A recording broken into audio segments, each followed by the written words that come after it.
This is Philly Talk with Philly Mike. Talking sixes in the bird gang, that's I like. Competition, we ain't scared, yeah, that's what we like. Win or lose, you know we showing up and we gon' fight.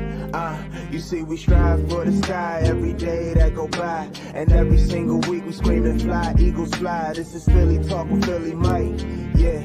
This is Philly Talk with Philly Mike, yeah. What is going on, everybody? I go by Philly Mike, host of the Philly Talk podcast, but today we got a special guest, Christmas style. As you can see, the Charlie Brown Christmas tree back there. Listen, hit the like button, subscribe if you are new. The Eagles are doing big things, but Dave, this is the third or fourth time we had you on different times. The prediction part before the season start, right when things were getting good before the loss, we talked at the trade deadline. But now we're sitting here, Christmas Eve game. How much does it even matter anymore in your eyes? Oh, it matters a lot. I mean, you still want to win games. You want to control the rest of the season. And a win on Saturday against the Cowboys allows you to dictate the final 2 weeks of the regular season any way you want. So it's a very important game. And you want to just stay hot and keep playing good football. Now, it's going to be challenging. It's a third straight road game for the Eagles. The Cowboys are smarting. They're angry. They're PO'd after losing on Sunday in Jacksonville. But, I mean, look, this team, I love the attitude of this team, Philly Mike. I mean, it's been all about just making sure that you stay focused on this moment. And this moment is the Dallas Cowboys. So you don't go, this game really doesn't mean a whole lot. We'll clinch it next week against the Saints. No, I think you want to take care of business right now and then let the final 2 weeks play out. Yeah, I haven't really processed everything. I've been laughing at the Cowboy fans on Twitter majority of today, absorbing our victory Monday as well. To me, I always say this prior to what happened in the Jags-Cowboys game and the Eagles-Bears game, which we'll touch on. I said I firmly believe we were going to go into Dallas and win. Now, I did try to think of the long haul and possibly running into the Cowboys again in the playoffs, and beating a team 3 times is hard, but I do agree. If you can end the season, you can dictate what you can dictate this Saturday, you got to go in and put your best foot forward for sure. Yeah, so beating a team 3 times in a season when you're the home team, I think the record's something like 15-7 for the home team. So it's not statistically and historically a negative to win a second time and then meet them for a third time. That said, you just take that where it's going to go. I mean, we can't predict the future. You want to keep getting better and better and better, playing good football. And that's the goal of this Eagles team. And I think that's why they've been able to shrug off a game like they had in Chicago on Sunday. It was certainly not their best game. And I think we've learned something, Mike, about this team.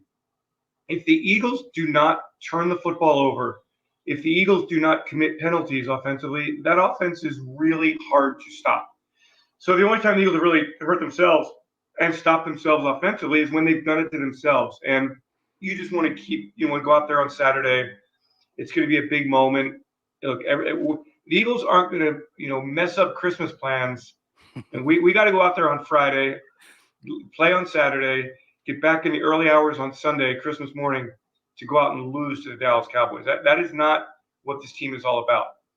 That said, this team can play loose football. This team can play confident football. This team can play very aggressive football. And I think that's the way they'll approach it on Saturday.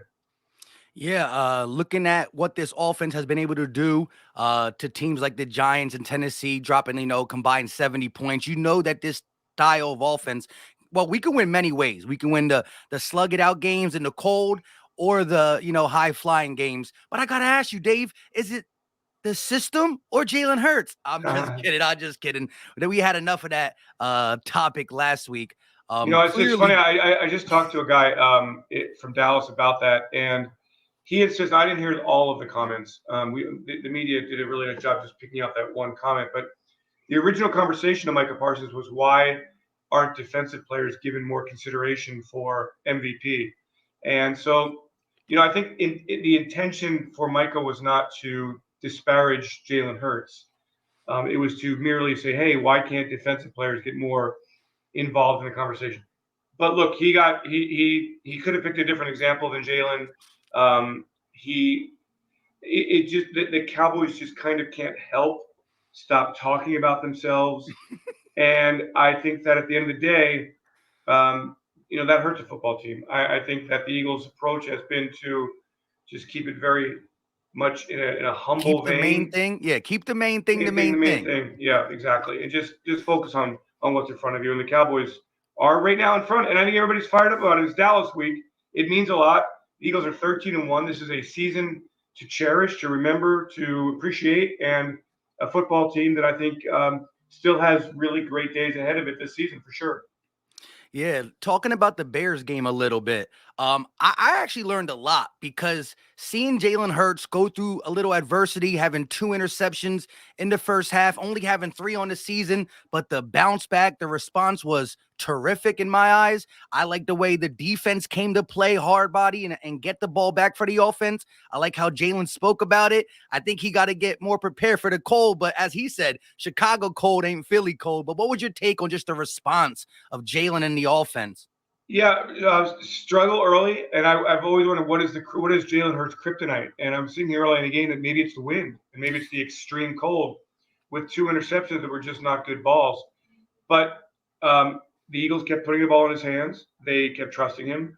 He made some great throws down the field in really windy conditions to both Devontae Smith and AJ Brown. And at the end of the day, he accounted for 376 yards and 3 touchdowns. And so everybody's going to make mistakes, but Jalen just keeps firing and doesn't lose confidence. And man, oh man, is he a weapon. When you watch Justin Fields and you go, wow, man, he if he gets a few players around him, he's going to be trouble for somebody every week.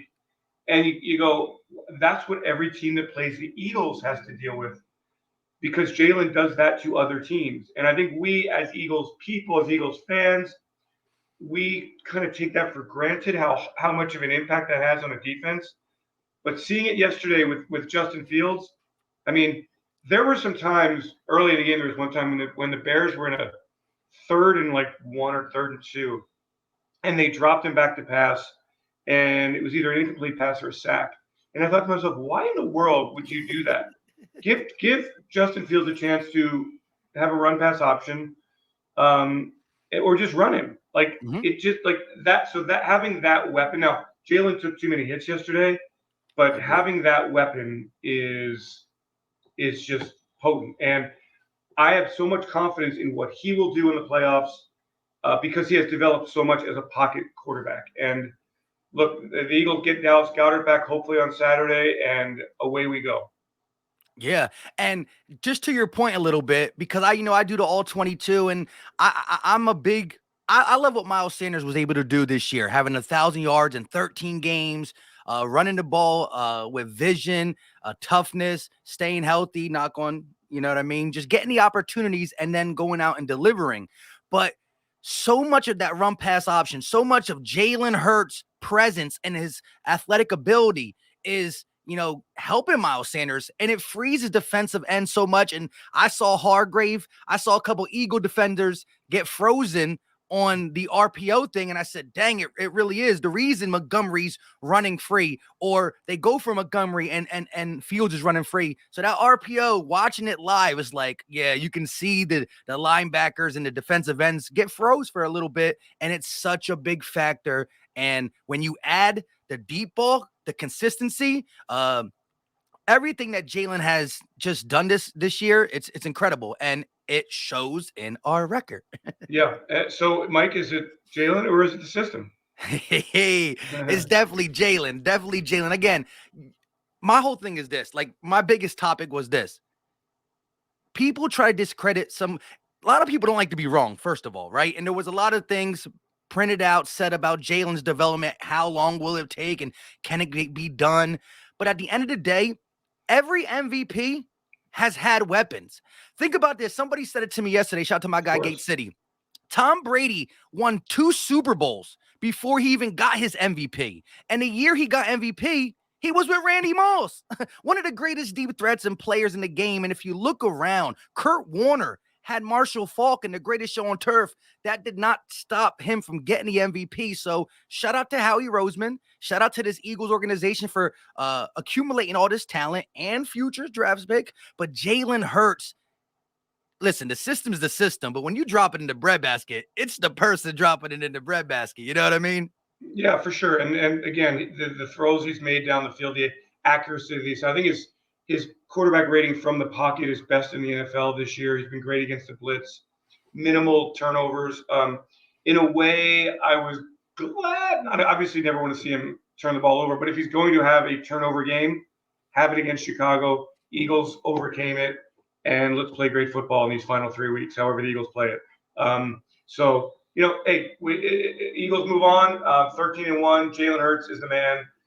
This football team cares about winning the Super Bowl, not necessarily individual awards. Jalen's going to be around for a long time, and he's going to get better and better. And he learned a little bit something about how to prepare for extreme cold yesterday, and he'll be better in that environment the next time he plays, because that's the kind of guy he is. When he makes mistakes, he owns up to it. He's his own worst critic. And when you're your own worst critic, you always make the necessary steps to improve. And it could not have been these first 14 games. Really, it just could not be better for Jalen and what he's accomplished and what this Eagles team has accomplished. And that's why Saturday against the Cowboys, it's a huge game. It's a big moment. It's a chance to put the stake in the number one seed in the NFC and win the NFC East, and really, really kind of just then prepare for the playoffs. Yeah, so looking at this Cowboys matchup, like seeing them, a couple games put a 40 burger on Minnesota, drop 33 points in the fourth quarter against the Colts, and then come out and play a Texans game down to the wire and a Jags game where they couldn't finish. Who do you think the Cowboys are? More the 40 burgers on the Vikings, or more of this team that can't close at the end of games? Because even the Packers loss, which is kind of the Packers ain't who we thought they were. That was a 14-point lead they suffered, and I believe, I'm not exactly sure because I was watching the Eagles game, of course. Eagle fans in my chat were giving me updates on the Cowboys for sure, but they did have like a 21-7 lead on the Jags, I believe. So who do you think the Cowboys are? I mean, I think they're a team that's going to score a lot of points, and Dak Prescott's prolific, and they score a lot of points. I think that they've had some trouble in the red zone. So if you can keep them out of the end zone and hold them to field goals, you force them into late game situations, which they really haven't handled that well. They've had some injuries up front, which is kind of, it seems like the Cowboys they take 2 steps forward, they take a step back. They take 2 steps forward, step back. I think defensively, they have some issues. Leighton Vander Esch, I don't think he'll play on Saturday. They've had cornerback issues opposite Diggs. Dorrance Armstrong was banged up a little bit. I think he only played 14 snaps in Sunday's loss to the Jags. So they had to play Micah Parsons with his hand down. And if you can't move Micah Parsons all over, you really lose his effectiveness. If he's lining up at then it becomes a system. Then it becomes a system. Well, then it becomes you can line up a tight end on his side, and you can line up a running back, and you can chip him, and you can just pin him down. And if you take away him and you take away there's no Lawrence there or Armstrong there rather, then you've taken advantage of them. And I think the Eagles, and they've lost some beef in the middle as well. So I think it's going to be a high scoring game potentially on Saturday. I think the Cowboys are capable of beating anybody. I think the Cowboys are capable of losing to anybody. And I think that's the difference, because the Eagles are not capable of losing to anybody, and the Cowboys just have not reached that level of consistency. For what I've never been a big Mike McCarthy fan, and maybe it's partially him. They turn the ball over late in the games, which is inexcusable. But where at least is it on Dak? Is it on the wide receivers? Is it on the play calls? Will they get T.Y. Hilton involved this week? He didn't play on Sunday. It's a good football team. It's a beatable football team. It's an inconsistent football team. I don't really have Philly, Mike. I can't put a finger on the Cowboys. I don't think they can put a finger on themselves. They don't know what they are. They have not achieved what the Eagles have achieved, and it's rare, this week to week to week consistency. And the Eagles have mastered this dog mentality. They had a day that was not nearly their best on Sunday, but they still found a way to win the game. And that's all that matters. Some teams they have those bad days and they lose games, and that's That's what the separates difference. the number one seed in the conference from the teams that are going to be wild card teams. Yeah, I agree. And looking at this Dallas team, who eeny, meeny, miny, mo, which team is coming out to play this Saturday on Christmas Eve? I mean, if Dallas was going to put their best foot forward, it'd be now after two rather stinkers. They did result one in the win and one in the loss. But I look at this Dallas team and look, before at one time I had Dak Prescott inside my top 10 coming into the season. I had him right outside. I think he's a good quarterback. I think he's, struggled a little bit with certain things this season, throwing like 11 picks in only 9 games. But what I was afraid of early in the season when the Cowboys were, kind of running through some things is the combination of the run they added. For the last couple of years, they've been pass heavy team. And I think if you're a pass heavy team, you fit into what the Eagles has stopped all season. Now, the Eagles have been very good in these last 3 to 4 weeks since the additions and the adjustments, stopping the run. And so I think that, however the Cowboys want to attack this, we got the defense, and credit Jonathan Gannon. He's done a great job adjusting, having to balance the fact that he lost Jordan Davis, lost Avonte Maddox, lost CJ Garner-Johnson. These are, Pro Bowl level players in the secondary at least. And it was able to adjust and get guys in there. I like what Blankenship was doing until he came out. But the defense has definitely stepped up. We lead the league in sacks. How many did we have last week against the Bears, or just yesterday? Six against the Bears, 55 in the season. The pass rush has been great. I think the additions of Joseph and Sue have helped a lot. Jordan Davis working his way back in there. So yeah, it's going to be a great matchup. And I think it's a good chance to really see where the Eagles defense is against one of the league's best offenses, because the Cowboys, no matter what you say about them, they do score a lot of points, and they can strike quickly, and they can ground and pound as well. So and they got Tyron Smith back at left tackle yesterday or Sunday against the Jags. So I'm looking forward to this Dallas week, Mikey, and let's get it going. Let's get it on. Yeah, It's amazing. It's amazing how much the national television has hyped this game as the biggest game of the year. And this, I mean, they have just been hyping the heck out of this game. I'm sure that Fox was not happy that the Cowboys lost to the Jaguars.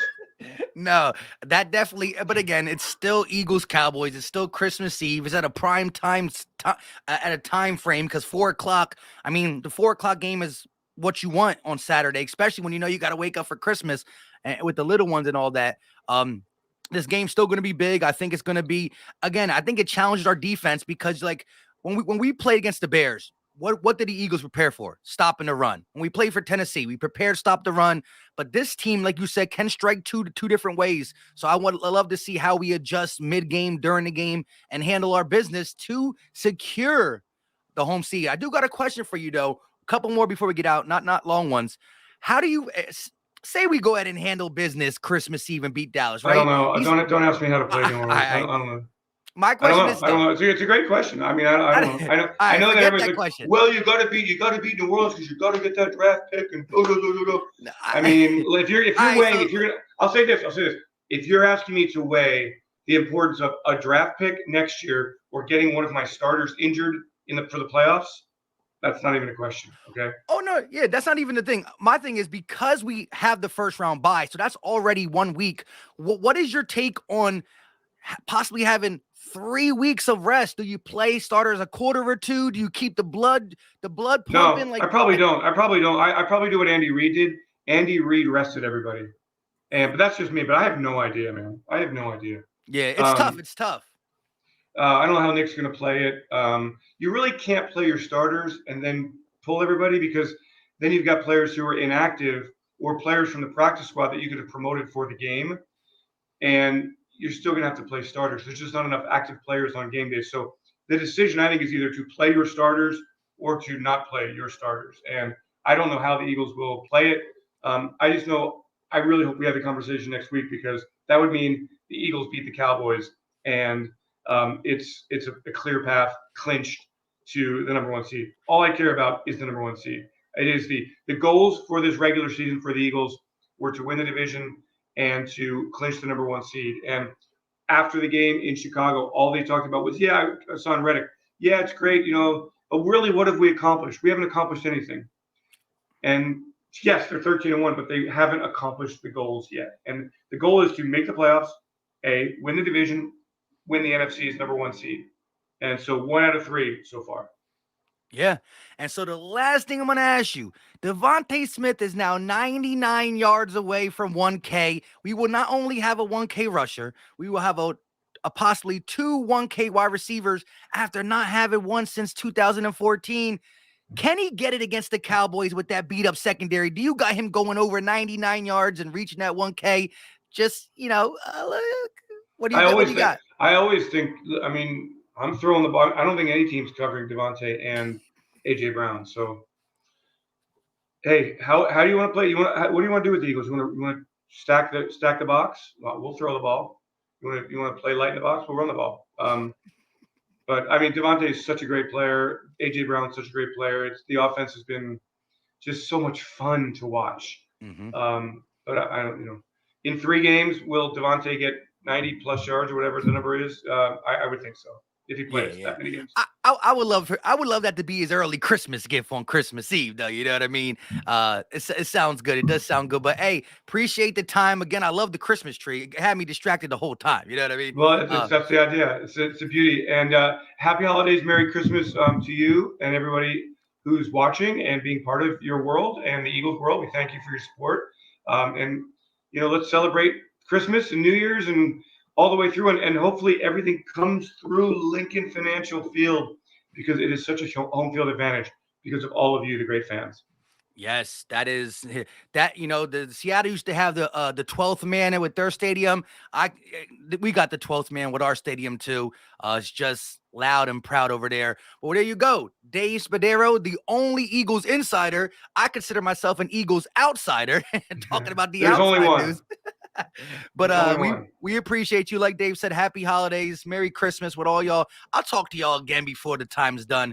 But hit that like button, subscribe, and definitely go check out all the stuff that the Eagles do. Yeah, listen, first of all, a lot of people said to me, your social media team with the YouTube has been crazy this year with the shorts and everything. Y'all doing a great job over there. A lot of good inside behind the scenes stuff. We love it. Good. We put a lot of work into it, and we're just as excited as everybody. It's been an awesome season to date, and let's finish the job. And we got a lot more to go. We got 3 regular season games, hopefully 2 NFC playoff games, and then the big one. So what's that? 6 games total. I think I can have fun for 6 more games. Me too. Until next time, y'all know what time it is. We out. Peace. Go Birds.